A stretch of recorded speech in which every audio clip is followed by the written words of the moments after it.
Caitlin Clark could be breaking another record, this time with an endorsement deal. The Associated Press says Clark will soon be signing an 8-year, $28 million contract with Nike. She's got 36. She lives for those moments, Gus. She wants to take the big shot, and she will make the big shot. What no one believed was possible was simply done by Caitlin Clark. Caitlin Clark, Caitlin Clark. Caitlin Clark. Caitlin Clark. Caitlin Clark. Caitlin. She completely upended the sports marketing industry. What did she do? What did she just do? Do I need to call you the female version of Steph Curry, or do I need to call Steph Curry the male version of Caitlin Clark? I mean, which one is it? The basketball sensation shocked everyone by revealing a $200 million Nike agreement that was so big it sent shockwaves through locker rooms and boardrooms. This is a declaration rather than merely a contract. A radical change in the way women's sports are marketed, appreciated, and honored. Fans are still gasping for air after Adidas caught them off guard, leaving executives in disarray. What does this signify for the game's future, and how did we get here? Let's examine this more closely. The agreement that changed everything. Days before she was formally chosen as the first overall pick in the WNBA draft in April 2024, Caitlin Clark inconspicuously inked a contract that would rock the sports marketing industry. It was a cultural moment rather than merely a contract.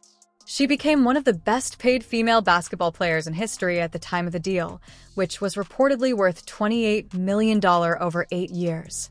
However, that astounding statistic was only the first step revealed.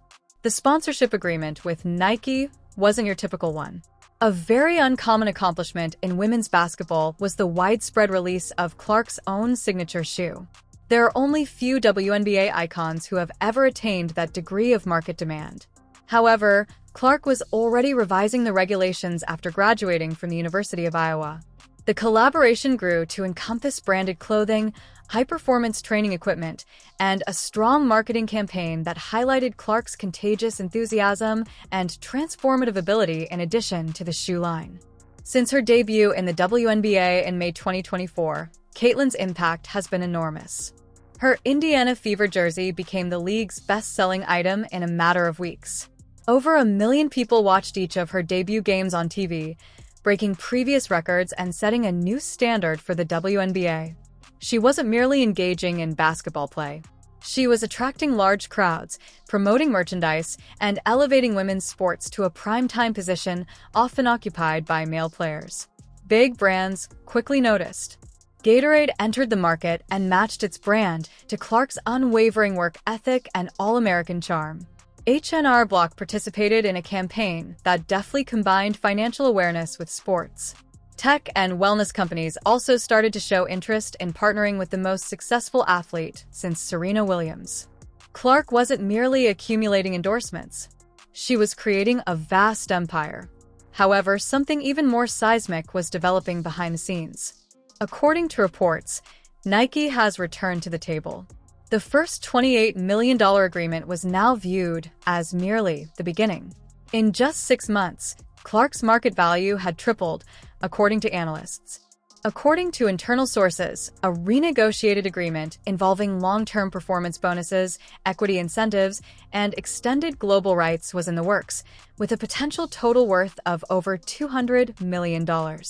If confirmed, this new agreement would shatter all previous records in the history of women's sports marketing and establish Clark as not only the WNBA spokesperson, but also a worldwide celebrity with the ability to compel billion-dollar businesses to do as she pleases. Adidas, meanwhile, was apparently taken by surprise. According to people familiar with the matter, Nike's aggressive turnabout totally outbid their offer, which included a signature line and worldwide promotion. Leaked corporate emails from July 2025 showed annoyance and rage over missing out on the most exciting athlete of the decade, which stoked animosity between the two clothing titans. This is where Nike's audacious move completely changed the course of events and left Adidas reeling. Stay tuned to find out why. Why Nike gambled $200 million. The tale of sports endorsements was skewed for many years. One in which even the most powerful female athletes only received a small portion of the money made by male athletes who secured big-ticket sponsorships. Every now and again, giants like Simone Biles and Serena Williams made an appearance. However, the system was never designed with equal value for female athletes in mind. Because of this, Caitlin Clark's ascent was not only remarkable, but also groundbreaking. Clark had accomplished more than just dominating the court by the middle of 2025. She had unlocked the door to a completely other economic landscape.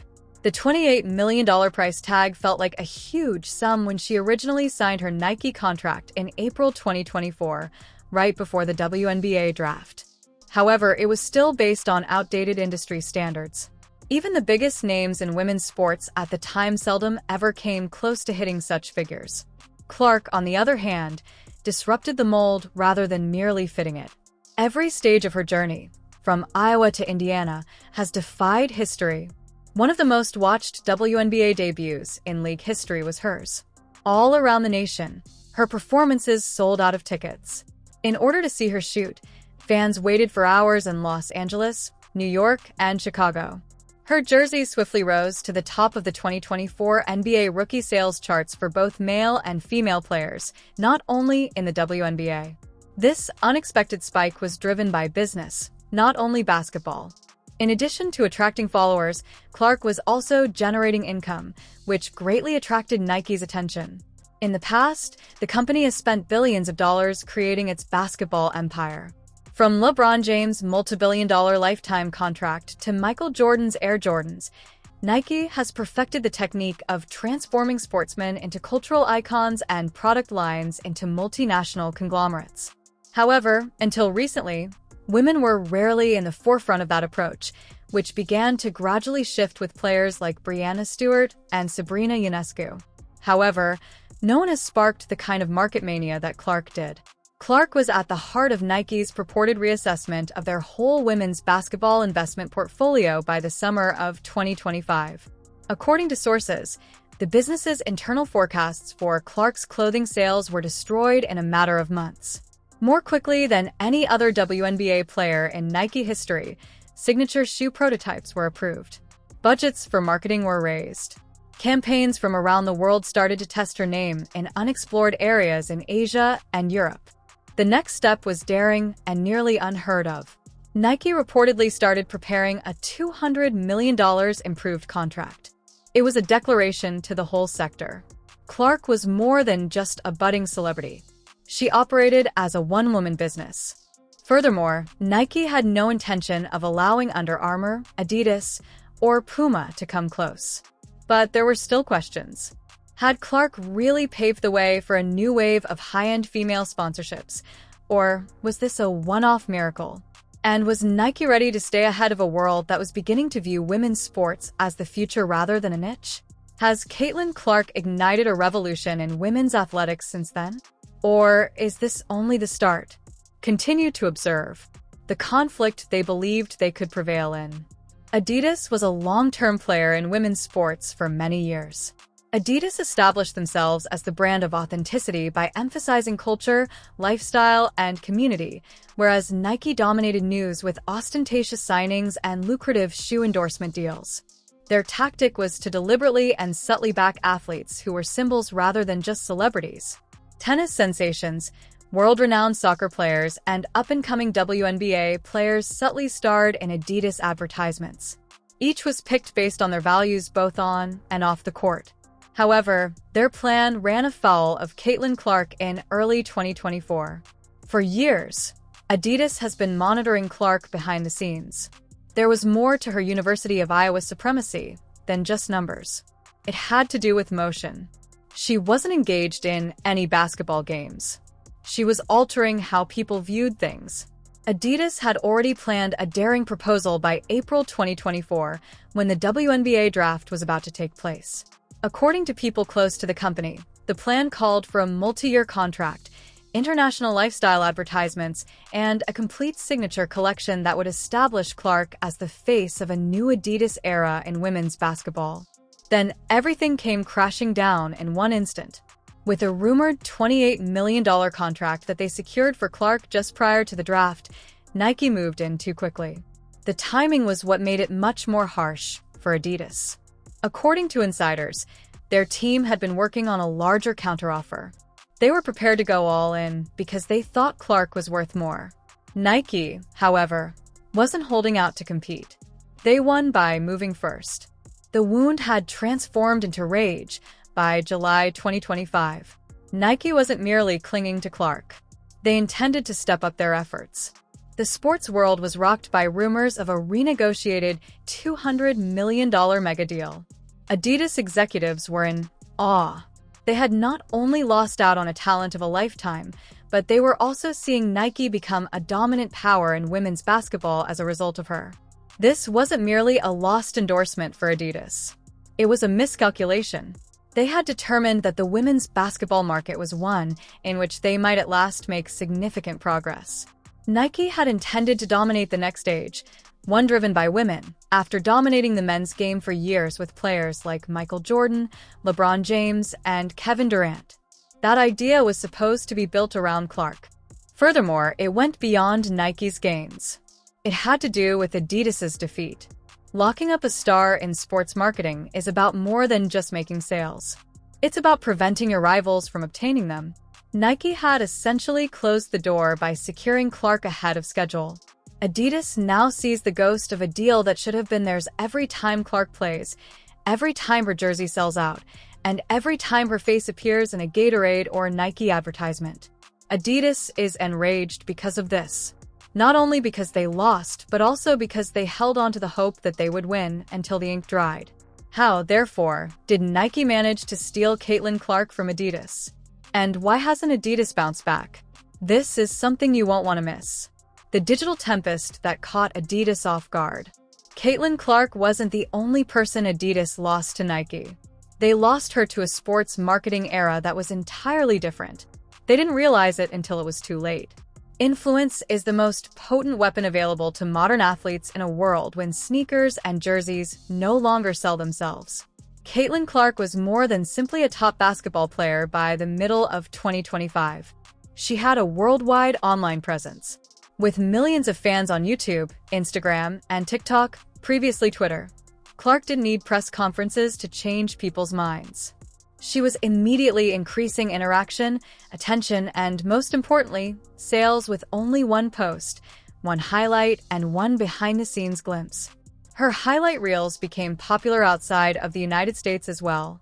They quickly spread throughout Europe and Asia, even to nations where women's basketball had long been marginalized.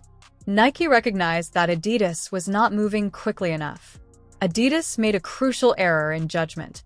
They had invested in athletes who embodied community, lifestyle, and authenticity in an effort to establish themselves as the more culturally connected brand for years. However, they overlooked the fact that Caitlin Clark possessed all of those qualities in addition to something much more uncommon: reach. Nike gained an invaluable direct marketing channel to millions of fans who were already enamored with her tale thanks to her online presence. Just the actual data, impressions, click-through rates, and goods conversions, without any intermediaries or guessing, and the results were astounding. The statistics startled Adidas executives behind closed doors. Whole campaigns were being outperformed by Clark's social media posts. More people interacted with a single Instagram story showcasing her iconic Nike sneakers than with some international marketing campaigns they had spent millions on. There was no doubting it, as digital analytics now tracks every dollar spent in relation to sales and fan contact. In addition to being good, Clark's ROI was historic. That wasn't all, though. Clark's global popularity made Adidas problems worse. She was well known outside of Iowa and Indiana. In Australia, South Korea, and Germany, she was starting to become well known. Her shirts were worn by Tokyo fans. On playgrounds, girls in Paris imitated her logo three-pointer. Clark was the next international pillar for Nike, who had previously mastered global expansion with names like LeBron and Ronaldo. It was an unpleasant realization for Adidas. Their goal had been to finally challenge Nike's hegemony in the women's basketball market, and Clark was their greatest chance to accomplish so. By focusing on important demographics, experimenting with women-led advertising, and developing community sports initiatives, the brand had already begun to establish the foundation.